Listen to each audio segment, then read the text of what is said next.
guys, Work here. Welcome back to the bench. So tonight we are going to get started on our Remington R1 project.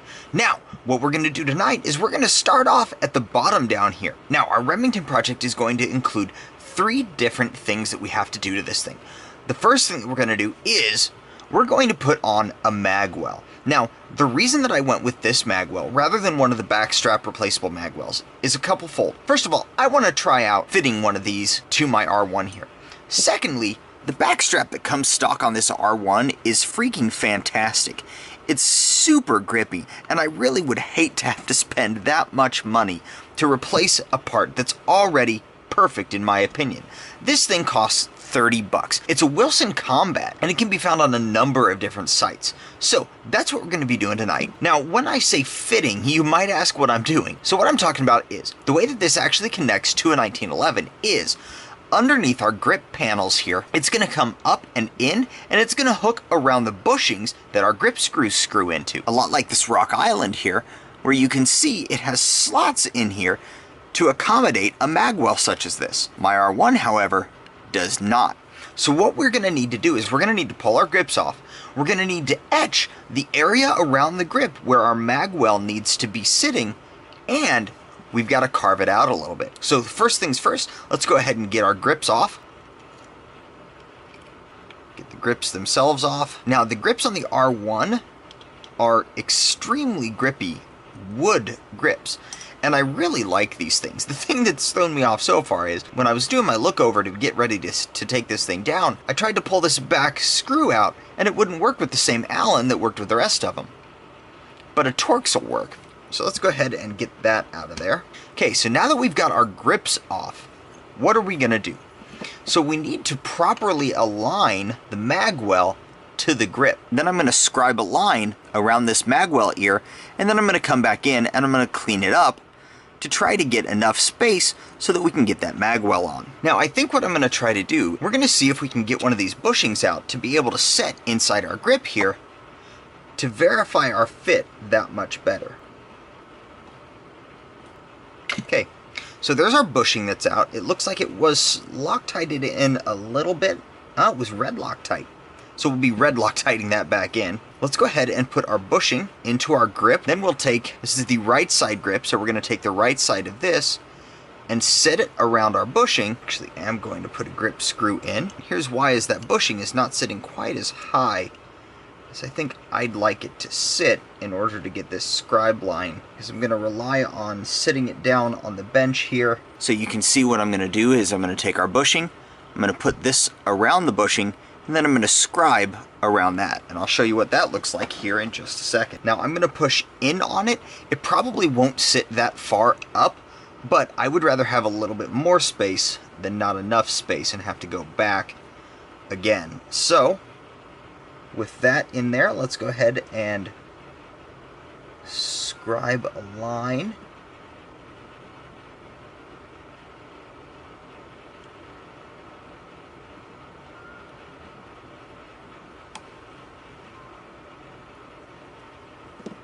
All right.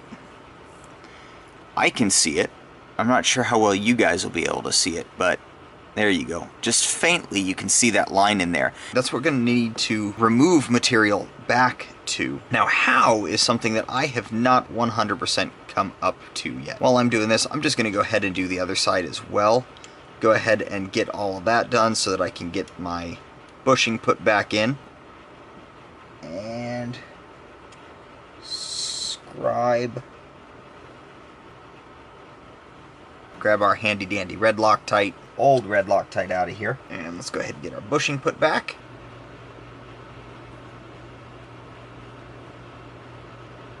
Alright, with the bushing put back, we can set the frame aside and we can focus on how we're going to get this material out of here. So I'm thinking a Dremel is what's going to work best here.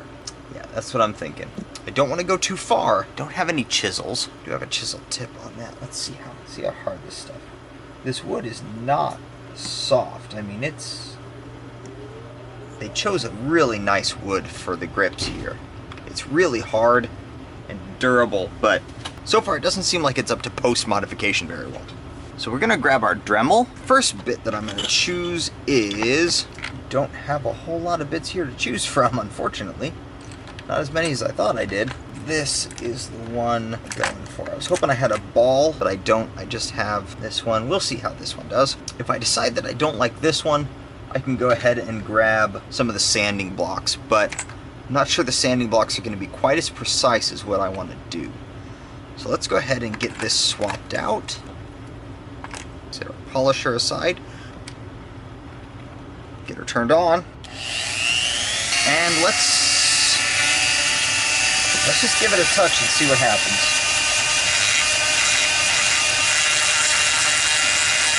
Okay, that's not too bad. Let's go ahead and do the outline here.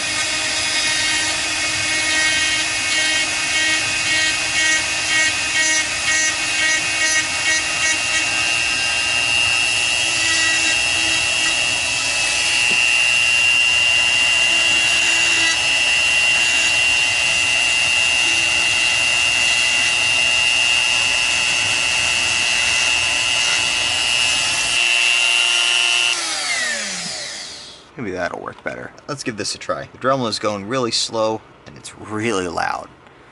So let's try this. Basically a little chisel.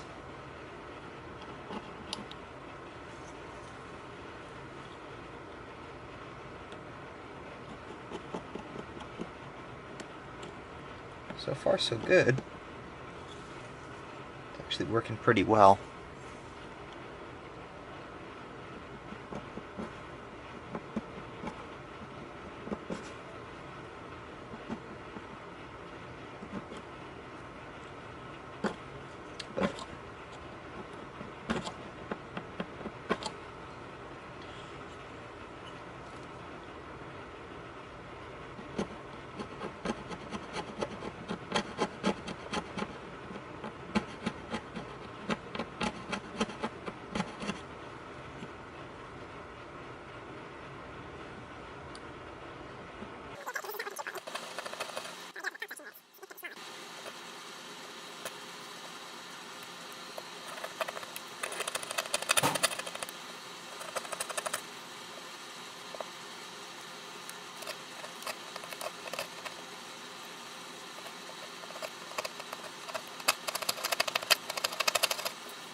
To say that this was a slow process would be an understatement.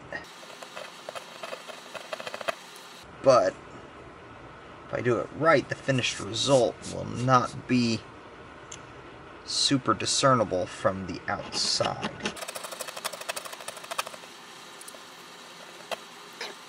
Now I have no idea what the difference would be doing this with like a G10 material. Have any of you guys ever carved out G10? Can you write in the comments down below and let us know kind of what to expect if you're running G10 grips and you're trying to do this? Because I mean, this isn't fun, but it could definitely be worse. Probably if they were G10s. Ha!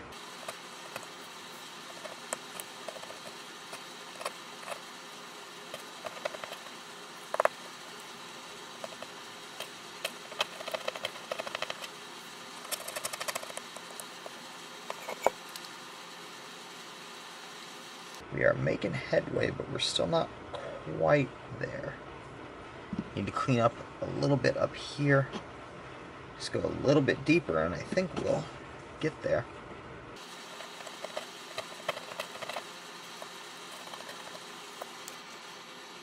I'm gonna go all the way tight now because I keep pulling it out of frame.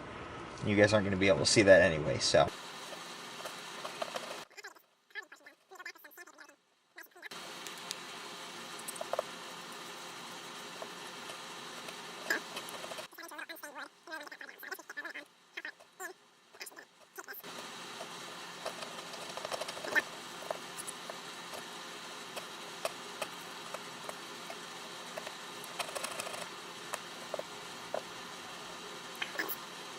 We're getting close-ish. I mean, I'll tell you right now, it's not going to be as good as if it was a factory fit, but I think it's going to be pretty good. I think that is as far as we're going to go with that side, so let's go ahead and grab our trusty piece of our trusty 2000 grit here, clean this up. It ain't pretty, but it'll do. Go ahead and move on to the next one.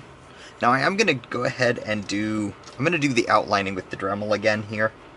That just worked pretty well, I think, to get down past that initial layer.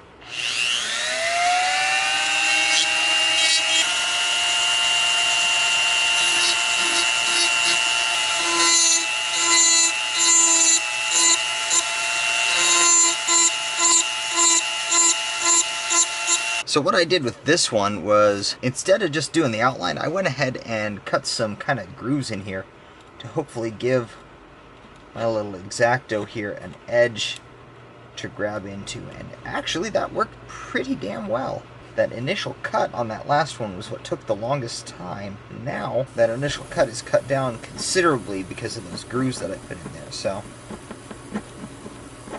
kind of wish I'd done that on the first one.